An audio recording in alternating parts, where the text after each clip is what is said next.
तो चलो बच्चों आज का टॉपिक स्टार्ट करते हैं।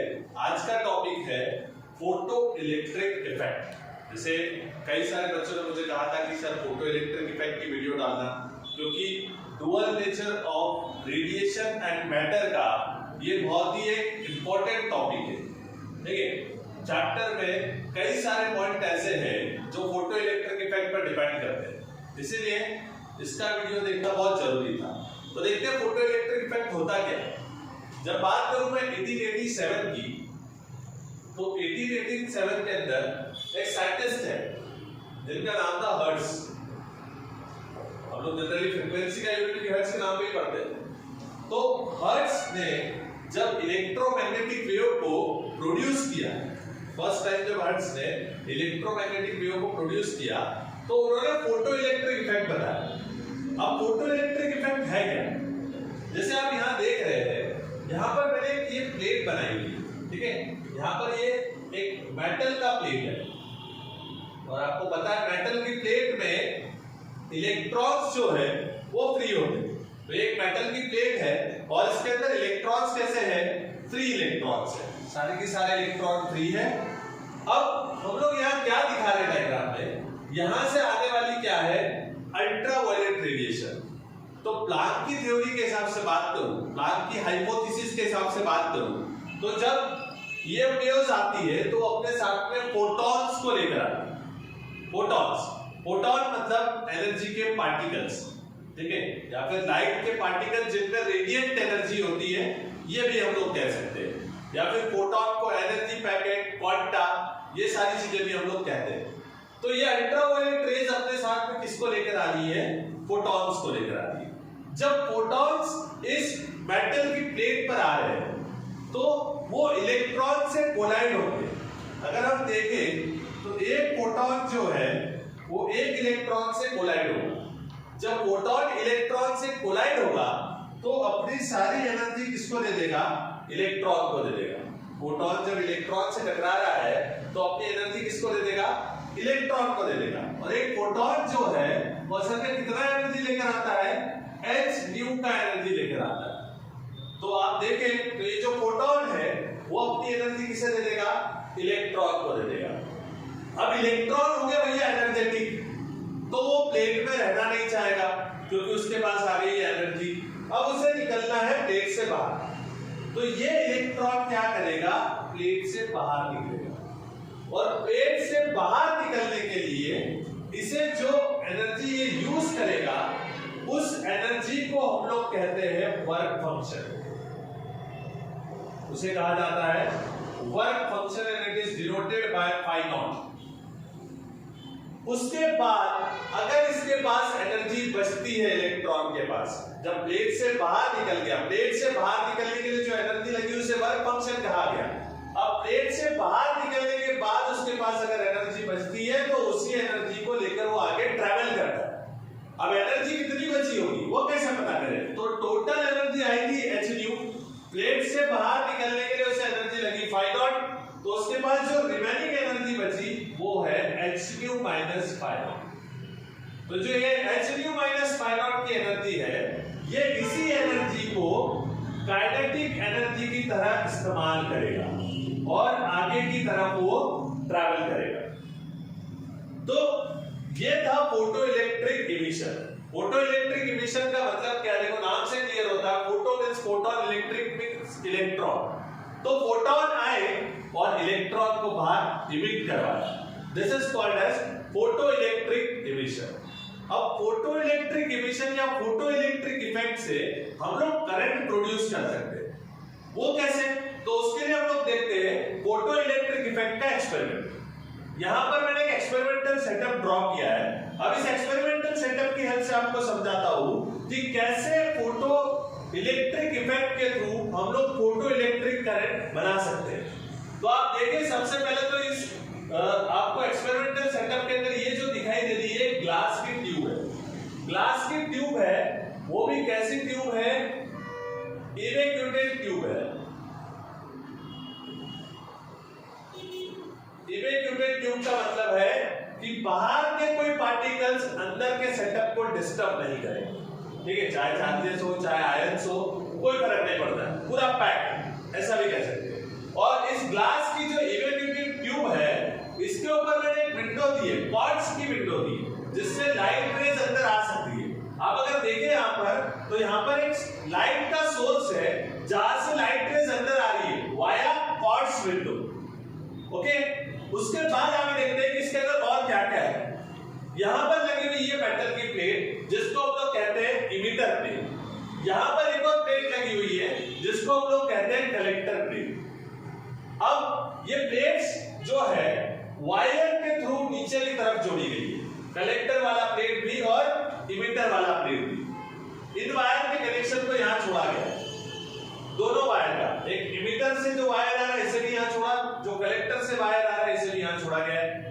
और दूसरे दो और वायर आ रहे हैं, लेकिन दूसरे दो वायर कहां से आ रहे हैं? दूसरे दो वायर आ रहे हैं यहां से। ये है आपका सेल या बैटरी, लिखा गया वेरिएबल पोटेंशियल डिफरेंस। सेल जो है, बैटरी जो है, यहाँ पर हमें वेरिएबल पोटेंशियल डिफरेंस प्रोवाइड करेगा।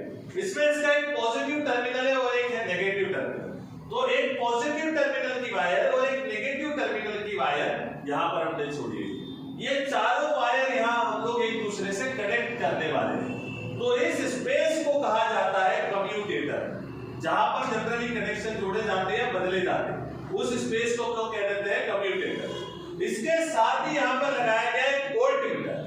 वोल्टमीटर इसलिए लगाया जाता है कि जो सेल या बैटरी आपको पोटेंशियल डिफरेंस देने वाला है, उसको आप इस वोल्टमीटर से यहां पर मेजर कर सके। तो उसके लिए हमने यहां लगाया है वोल्टमीटर। उसके साथ साथ आप देखें यहां पर एक माइक्रो एमीटर लगा हुआ है। मैंने आपको पहले ही कहा कि हम लोग यहाँ पर करंट प्रोड्यूस करने वाले हैं, तो उस करंट को मेजर करने के लिए हमने यहाँ पर क्या लगा के रखा है? माइक्रो एमीटर लगा के रखा है। इस माइक्रो एमीटर की हेल्प से प्रोड्यूस होने वाली फोटो इलेक्ट्रिक करंट को हम लोग मेजर करने वाले हैं। उसी के साथ साथ यहाँ पर एक रजिस्टर लगा है, जो करंट को सही तरीके से बैलेंस करेगा। तो हो क्या रहा है? ये तो इसका कंस्ट्रक्शन हुआ कि कौन सी चीज कहाँ लगी हुई है, किस लिए लगी हुई है। अब हम लोग देखते हैं इसका वर्किंग क्या है। अब यहां से आ रही है आपकी लाइट रेस, ये आपको दिखाएंगे। लाइट रेस जो है वो जब आएगी तो अपने साथ में फोटोन को कैरी करके लाएगी। अब फोटोन जैसे ही जाएगा इमिटर की प्लेट पर, इस इमिटर की प्लेट को हमने कनेक्ट किया नेगेटिव टर्मिनल से, इसलिए इसे इमिटर कहा जाता है। असल में ये मेटल का एक प्लेट है, इसे नेगेटिव टर्मिनल से कनेक्ट किया गया है, इसीलिए इसे इमिटर प्लेट कहते हैं। क्योंकि नेगेटिव टर्मिनल से कनेक्ट करने के बाद इसके पास बहुत सारे इलेक्ट्रॉन आ जाएंगे और इसे कलेक्टर कहा गया है। इसे कनेक्ट किया जाता है पॉजिटिव टर्मिनल से। पॉजिटिव टर्मिनल से कनेक्ट करने के बाद यहाँ पर पॉजिटिव चार्जेस होंगे। तो आगे बढ़ते हैं, इसे इमिटर कहा, इसे कलेक्टर कहा। ये लाइट रेज जैसे कि मैंने आपको बताया, ये फोटॉन्स को लेकर आ रही है। अब ये फोटॉन सारे के सारे इस प्लेट में जाएंगे और इस प्लेट को हमने नेगेटिव टर्मिनल से कनेक्ट किया था, इसलिए इस प्लेट के पास में कुछ इस तरीके से इलेक्ट्रॉन्स होंगे। अब ये जो इलेक्ट्रॉन्स है ये फोटॉन से मिलेंगे, और जब इलेक्ट्रॉन और फोटॉन आपस में मिलेंगे तो फोटॉन अपनी एनर्जी फिर किसे दे देगा? इलेक्ट्रॉन को दे देगा। अब इलेक्ट्रॉन के पास आ गई एनर्जी, बन गया एनर्जेटिक, तो उसे निकलना है प्लेट से बाहर। उसी एनर्जी को लेकर इलेक्ट्रॉन जो है प्लेट से बाहर निकलेगा। यहां आपने देखा कि इलेक्ट्रॉन जब प्लेट से बाहर निकल रहा था तो रैंडमली किधर भी मूव कर रहा था, क्योंकि उसके पास कोई दिशा नहीं थी भटकने के लिए।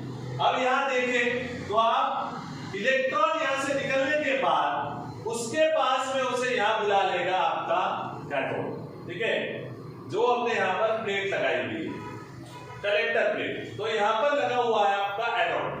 देखो इस कलेक्टर प्लेट को हम लोग एनोड भी कह सकते हैं और ये वाली प्लेट को हम लोग कैथोड भी कह सकते हैं। कैथोड इसलिए कहा क्योंकि इसके पास में नेगेटिव चार्ज, और इसको एनोड इसलिए कहा क्योंकि इसके पास में पॉजिटिव चार्ज। तो जैसे ही इलेक्ट्रॉन प्लेट से बाहर निकलेगा एनर्जी लेकर, ये एनोड की तरफ अपने कदम बढ़ाएगा, क्योंकि ये इसे अट्रैक्ट करेगी। ये एनोड की प्लेट पॉजिटिव है, ये इसे अट्रैक्ट करेगी तो ये इसकी तरफ कदम बढ़ाएगा। ऐसे सारे इलेक्ट्रॉन नेट फ्लो करेंगे, और आपको पता है जब चार्ज नेट फ्लो करता है तो यहां हमें फोटो इलेक्ट्रिक करंट मिलने लगेगी। उस फोटो इलेक्ट्रिक करंट को हम लोग इस एमीटर की तरह मेजर कर सकते हैं, एमीटर से मेजर करेंगे। अब हम लोग देखने जा रहे हैं कि ये जो फोटो इलेक्ट्रिक इफेक्ट हमने पढ़ा, उसके क्या ऑब्जर्वेशंस है, कुछ ऑब्जर्वेशंस किए गए फोटो इलेक्ट्रिक इफेक्ट को देखकर या एक्सपेरिमेंट को हमने किया है, उससे कुछ चीजें हमने ऑब्जर्व करी, तो उस ऑब्जर्वेशन को अब हमें यहाँ देखना है। देखते हैं इसके सारे ऑब्जर्वेशंस। तो चलो हम लोग अभी देख रहे हैं ऑब्जर्वेशंस, जो हम लोगों ने फोटो इलेक्ट्रिक इफेक्ट का एक्सपेरिमेंट देखा, उसके कुछ ऑब्जर्वेशंस है जो कि मैंने ग्राफिकल यहाँ पर शो किए। पहला ऑब्जर्वेशन है आपका फ्रीक्वेंसी के साथ। फ्रीक्वेंसी और फोटो इलेक्ट्रिक करंट का क्या रिलेशन है? तो आप देख रहे हैं इस ग्राफ के थ्रू यहाँ पर इनिशियली फ्रीक्वेंसी इंक्रीज करने पर हमें कोई भी करंट नहीं मिल रही, लेकिन एक लिमिट ऐसी पहुंच रही है जिसके बाद अगर हम लोग फ्रीक्वेंसी बढ़ा रहे हैं तो हमें करंट मिल रही है। तो क्या रिलेशन है फ्रीक्वेंसी का और फोटो इलेक्ट्रिक करंट का, वो समझते हैं। मैंने आपको बताया कि इलेक्ट्रॉन निकलेगा तब हमें फोटो इलेक्ट्रिक करंट मिलेगी, और इलेक्ट्रॉन कैसे निकलेगा? जब उसे फोटोन आके एनर्जी देगा, तब इलेक्ट्रॉन अपनी प्लेट से बाहर निकलेगा, मोशन करेगा और हमें क्या मिलेगा? फोटो इलेक्ट्रिक करंट मिलेगा। तो इलेक्ट्रॉन को निकालने के लिए हमें सफिशिएंट एनर्जी चाहिए, और जो एनर्जी होती है, अगर मैं प्लांक के फॉर्मूले की बात करूं तो एनर्जी का फॉर्मूला होता है E = hν। मतलब एनर्जी जो है वो किसके ऊपर डिपेंड करती है? फ्रीक्वेंसी के ऊपर डिपेंड करती है। एनर्जी जो है आपकी फ्रीक्वेंसी पर डिपेंड करती है, तो फ्रीक्वेंसी विल डिसाइड कि करंट मिलेगी या नहीं मिलेगी। अगर आपकी फ्रीक्वेंसी, मतलब आप जो लाइट भेज रहे हैं उसकी फ्रीक्वेंसी अगर थ्रेशोल्ड फ्रीक्वेंसी से कम, ठीक है, अभी थ्रेशोल्ड फ्रीक्वेंसी क्या है? ये ग्राफ के अंदर दिख रहा है आपको न्यू नॉट, इसको हम लोग क्या कहते हैं? थ्रेशोल्ड फ्रीक्वेंसी कहते हैं। थ्रेशोल्ड फ्रीक्वेंसी की लिमिट होती है, अगर आपकी फ्रीक्वेंसी, आपकी लाइट की फ्रीक्वेंसी थ्रेशोल्ड फ्रीक्वेंसी से कम है, तो यहां पर कोई भी इलेक्ट्रॉन जो है वो इमिट नहीं करेगा, मतलब प्लेट से बाहर भी नहीं निकलेगा, ठीक है, नो इमिशन। अब इमिशन नहीं कर रहा है तो मोशन नहीं करेगा, मोशन नहीं करेगा तो करंट मिलने का सवाल ही नहीं होता। दूसरी बात, यहां पर अगर आपकी लाइट की फ्रीक्वेंसी थ्रेशोल्ड फ्रीक्वेंसी के बराबर, मतलब वो इलेक्ट्रॉन इमिशन तो करेगा लेकिन मोशन नहीं करेगा, emission but no motion, okay. लेकिन अगर आपकी लाइट की फ्रीक्वेंसी थ्रेशोल्ड फ्रीक्वेंसी से क्या है? ज्यादा है। आपकी लाइट की फ्रीक्वेंसी अगर क्या है? थ्रेशोल्ड फ्रीक्वेंसी से ज्यादा है, तो उस केस में आपका जो इलेक्ट्रॉन है वो इमिशन भी करेगा और मोशन भी करेगा, दोनों करेगा। मतलब इलेक्ट्रॉन को अगर आपको करंट बनाना है, यानी कि उसका अगर आपको नेट फ्लो करवाना है, तो इसकी एक ही कंडीशन है कि आप जो लाइट की फ्रीक्वेंसी रख रहे हैं या फिर जो इलेक्ट्रोमैग्नेटिक वेव की फ्रीक्वेंसी रख रहे हैं वो थ्रेशोल्ड फ्रीक्वेंसी या फिर जिसे हम लोग कट ऑफ फ्रीक्वेंसी भी कहते हैं, तो फ्रीक्वेंसी जो है आपकी लाइट की वो थ्रेशोल्ड और कट ऑफ फ्रीक्वेंसी से ज्यादा होनी चाहिए। अगर ज्यादा होगी तभी इलेक्ट्रॉन जो है वो करंट बना पाएगा। तो हमने इस ग्राफ से ये सीखा कि फ्रीक्वेंसी जो है थ्रेशोल्ड से ज्यादा होनी चाहिए, और वेवलेंथ की अगर बात करूंगा तो उल्टा हो जाएगा। जो आपकी वेवलेंथ है वो थ्रेशोल्ड वेवलेंथ से क्या होनी चाहिए? कम होनी चाहिए। अगर ये कंडीशन फॉलो होती है तो उस केस में हमें फोटो इलेक्ट्रिक करंट यहाँ पर देखने को मिलेगी। अब हमारा जो दूसरा ग्राफ है, ये दूसरा ग्राफ इंटेंसिटी और फोटो इलेक्ट्रिक करंट के बीच में। अब इंटेंसिटी और फोटो इलेक्ट्रिक करंट में क्या रिलेशन है? तो पहले मैं आपको इंटेंसिटी और फोटोन का रिलेशन बताता हूं। अगर आप इंटेंसिटी को इंक्रीज करते हैं, अगर आप क्या करते हैं? इंटेंसिटी को बढ़ाते हैं, तो लाइट में जो आने वाले फोटॉन्स है, बोले तो नंबर ऑफ फोटॉन्स वो भी बढ़ जाते हैं, ठीक है, पर सेकंड में। जैसे मान लीजिए पहले इंटेंसिटी कम थी तो 10 फोटॉन पर सेकंड के आ रहे थे, फिर आपने इंटेंसिटी बढ़ा दी तो 20 फोटॉन पर सेकंड के आने लगे। इसका मतलब जितनी ज्यादा इंटेंसिटी रखोगे उतने ज्यादा फोटॉन पर सेकंड के आएंगे। और मैंने आपको बताया पहले कि एक फोटॉन जो है वो एक इलेक्ट्रॉन से टकराएगा और अपनी एनर्जी इलेक्ट्रॉन को देगा। तो यहाँ पर ध्यान रखने वाली बात यह है कि एक फोटॉन एक ही इलेक्ट्रॉन को बाहर लेकर जा सकता है। तो अगर आप इंटेंसिटी बढ़ाएंगे तो नंबर ऑफ फोटॉन्स भी क्या हो जाएंगे, बढ़ जाएंगे, ज्यादा फोटॉन्स आएंगे, और जब ज्यादा फोटॉन्स आएंगे तो ज्यादा नंबर ऑफ इलेक्ट्रॉन्स बाहर आएंगे, नंबर ऑफ इलेक्ट्रॉन्स आपके बढ़ जाएंगे, और नंबर ऑफ इलेक्ट्रॉन्स अगर बढ़ गए बच्चों तो फिर सीधी बात है कि फोटो इलेक्ट्रिक करंट भी आपकी बढ़ जाएगी। तो इसीलिए हमने यहाँ पर क्या बताया है कि इंटेंसिटी बढ़ेगी तो फोटो इलेक्ट्रिक करंट भी बढ़ेगी, क्योंकि इंटेंसिटी बढ़ने पर नंबर ऑफ फोटॉन बढ़ेंगे, नंबर ऑफ फोटॉन बढ़ने पर नंबर ऑफ इलेक्ट्रॉन बढ़ेंगे, और जैसे ही नंबर ऑफ इलेक्ट्रॉन बढ़े तो फोटो इलेक्ट्रिक करंट भी क्या हो जाएगी, बढ़ जाएगी। इस ग्राफ में इसीलिए हमने शो किया है कि intensity is directly proportional to photo electric current, इसीलिए ग्राफ आपका स्ट्रेट लाइन से शो किया गया। तो ये दो रिलेशंस हो गए। पहले इसमें हमने देखा कि फ्रीक्वेंसी और फोटो इलेक्ट्रिक करंट का क्या रिलेशन है, पहला ऑब्जर्वेशन। दूसरा ऑब्जर्वेशन इंटेंसिटी और फोटो इलेक्ट्रिक करंट का क्या रिलेशन है वो देखा। अब अगले ग्राफ की तरफ चलते हैं। अगला ग्राफ जो दिख रहा है यहाँ पर आपको, वो पोटेंशियल डिफरेंस और फोटो इलेक्ट्रिक करंट के बीच में दिख रहा है। यहाँ पर इस एक्सिस पर आपका पोटेंशियल डिफरेंस है, यहाँ पर आपकी फोटो इलेक्ट्रिक करंट है। लेकिन इस ग्राफ को बनाते वक्त हमने दो बातों का ध्यान रखा है। एक तो फ्रीक्वेंसी को कांस्टेंट माना गया है, ठीक है, कि through out the photo electric current frequency light की कांस्टेंट रहेगी, और दूसरा इंटेंसिटी को भी क्या माना है, कांस्टेंट माना। मतलब मैंने फ्रीक्वेंसी और इंटेंसिटी को कांस्टेंट मोड पे सेट कर दिया है। तो मैं देख रहा हूं यहां पर कि जैसे जैसे मैं पोटेंशियल डिफरेंस बढ़ाते जा रहा हूं वैसे वैसे करंट बढ़ते जा रहा है। यहां अगर आप देखें तो इधर नेगेटिव पोटेंशियल है, इधर बढ़ेगा ना, मतलब पॉजिटिव की तरफ आ रहा है, लेकिन बढ़ रहा है। तो पोटेंशियल बढ़ने के साथ साथ अगर आप देखें तो फोटो इलेक्ट्रिक करंट भी बढ़ेगी। ऐसा क्यों हुआ, तो इधर समझते हैं। यहां पर अगर मैं इस प्लेट का पॉजिटिव पोटेंशियल बढ़ाते जाऊं, अगर मैं इस प्लेट को पॉजिटिव पोटेंशियल इंक्रीज करते जाऊं, तो ये जो आने वाले इलेक्ट्रॉन्स है ये तेज गति से आने लगेंगे, मतलब आपकी करंट बढ़ने लगेगी, एक्सेस अमाउंट होने लगेगी। तो जितना ज्यादा मैं यहाँ पॉजिटिव बढ़ाते जाऊंगा उतना ज्यादा इलेक्ट्रॉन यहाँ पर फास्टली मूव करने लगेंगे और करंट बढ़ती जाएगी। तो यहाँ पर आप देख रहे हैं धीरे धीरे करंट क्या होती जा रही है, बढ़ती जा रही है। अगर मैंने यहाँ पर क्या बढ़ाया, पॉजिटिव पोटेंशियल बढ़ाया तो। लेकिन ये इलेक्ट्रॉन की एक सीमा है, नंबर ऑफ इलेक्ट्रॉन जो आपके फाइनाइट है, तो आप अगर ज्यादा पॉजिटिव पोटेंशियल बढ़ाएंगे तब भी जितने इलेक्ट्रॉन है उतने ही तो आ पाएंगे। तो उस केस में एक समय ऐसा आएगा जब यहां से आने वाले नंबर ऑफ इलेक्ट्रॉन्स कांस्टेंट हो जाएंगे, तो आपकी करंट भी यहां पर क्या हो जाएगी, कांस्टेंट हो जाएगी। जब करंट कांस्टेंट हो गई तो इसका मतलब होता है, इस करंट को हम लोग कहेंगे सैचुरेशन करंट, ठीक है। इस करंट को क्या कहेंगे हम लोग, सैचुरेशन करंट। ये कांस्टेंट करंट होती है। इसके बाद अगर आप इस प्लेट का पोटेंशियल अगर इंक्रीज कर भी रहे हैं तो कुछ फर्क नहीं पड़ने वाला, क्योंकि उतने ही इलेक्ट्रॉन है तो कांस्टेंट रेट से ही आने वाले। और जब इलेक्ट्रॉन कांस्टेंट रेट से आ रहे हैं तो आपकी जो करंट है वो कांस्टेंट हो जाएगी। This constant current will called as saturation current.